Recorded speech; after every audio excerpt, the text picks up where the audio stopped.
அனைவருக்கும் வணக்கம். இது உங்கள் கோபிநாதனின் காலை வானிலை அறிக்கை. இன்று டிசம்பர் 19ஆம் தேதி வியாழக்கிழமை. தற்போது இருக்கக்கூடிய வானிலை அமைப்பு என்னென்னா, தென்மேற்கு வங்கக்கடல் பகுதியில் நிலவி வரக்கூடிய ஆழ்ந்த காற்றழுத்த தாழ்வு பகுதியானது தொடர்ந்து மேற்கு வடமேற்கு நோக்கி நகர்ந்து வருகிறது.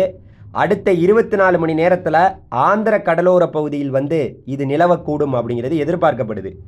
அதன் பிறகு தொடர்ந்து ஒடிசா வரைக்கும் இது போய் தொடர்ந்து கிழக்கு நோக்கியே நகர்ந்து ஒடிசா வரைக்கும் போய் மறுபடியும் யூட்டன் போட்டு தமிழ்நாட்டுக்கே இந்த மாத இறுதியில் வரப்போகுது அப்படிங்கிறது தான் இப்போ செய்தி. அதாவது நல்லா ஒன்று புரிஞ்சுக்குங்க, நம்மளுடைய புதுச்சேரிக்கு கிழக்கு புறமாகவும் நம்மளுடைய சென்னைக்கு கிழக்கு புறமாகவும் அதன் பிறகு நாகப்பட்டினத்துக்கு வடகிழக்கு புறமாகவும் நீடித்து வரக்கூடிய ஆழ்ந்த காற்றழுத்த தாழ்வு பகுதியானது தொடர்ந்து ஆந்திராவை நோக்கி போகுது. அதுக்கப்புறம் ஒடிசா போகுது. ஒடிசா போயிட்டு மறுபடியும் அங்கேருந்து யூட்டன் போட்டு இந்த மாத இறுதியில் கிறிஸ்துமஸ் நியூ இயர் டயத்தில் மறுபடியும் தமிழ்நாட்டுக்கு வரப்போகுது. இந்த மாதிரி ஒரு நிகழ்வு இதுவரைக்கும் நடந்தது சரித்திரம் கிடையாது. பொறுத்திருந்து பார்க்கலாம். ஏன்னா ஒரு நிகழ்வு போணுச்சுன்னா அது கரையை கடந்துடும். ஆனால் இப்போ இந்த நிகழ்வு போய் ஒரு யூட்டன் போட்டு மறுபடியும் தமிழ்நாட்டுக்கு வருது. முக்கியமான ஒரு செய்தி என்னென்னா, 2024ஆம் ஆண்டோட வடகிழக்கு பருவமழை முடியும் தருவாயில் இருக்குது. இந்த வருடம் முடிய போகுது. இந்த வருடத்தோட கடைசி மழையாக இந்த மழை தான் இருக்க போகுது. இது இப்படியே போயிடும்.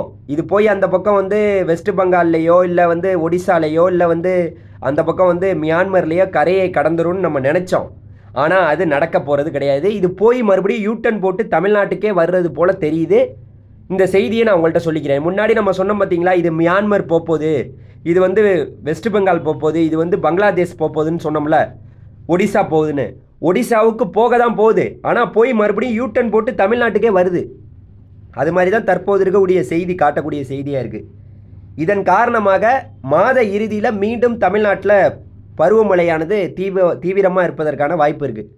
அது வரக்கூடிய சிஸ்டம் என்பது போய் மறுபடியும் யூட்டன் போட்டு வருதில்ல, அப்போ அது எந்த லெவலுக்கு தீவிரமாகுதோ அதை பொறுத்து தமிழ்நாட்டில் மழை இருக்கும். இன்றைக்கி லேசான தூறல் சாரல்லாம் சென்னை, காஞ்சிபுரம், செங்கல்பட்டு, திருவள்ளூர் மாவட்டங்களில் இருக்கலாம். ஆனால் ஆந்திராவுக்கு தான் பலத்த மழை இருக்கும். ஆந்திரா, ஒடிசா பகுதிகளில் பலத்த மழை இருக்கும். இந்த நிகழ்வு மறுபடியும் யூட்டன் போட்டு தமிழ்நாட்டுக்கு வரும்போது தமிழ்நாட்டில் மழைப்பொழிவு மறுபடியும் தீவிரமாகலாம். தொடர்ந்து கண்காணித்து கொண்டிருக்கிறோம். நன்றி, வணக்கம். அடுத்த வீடியோவில் பார்க்கலாம். நன்றி.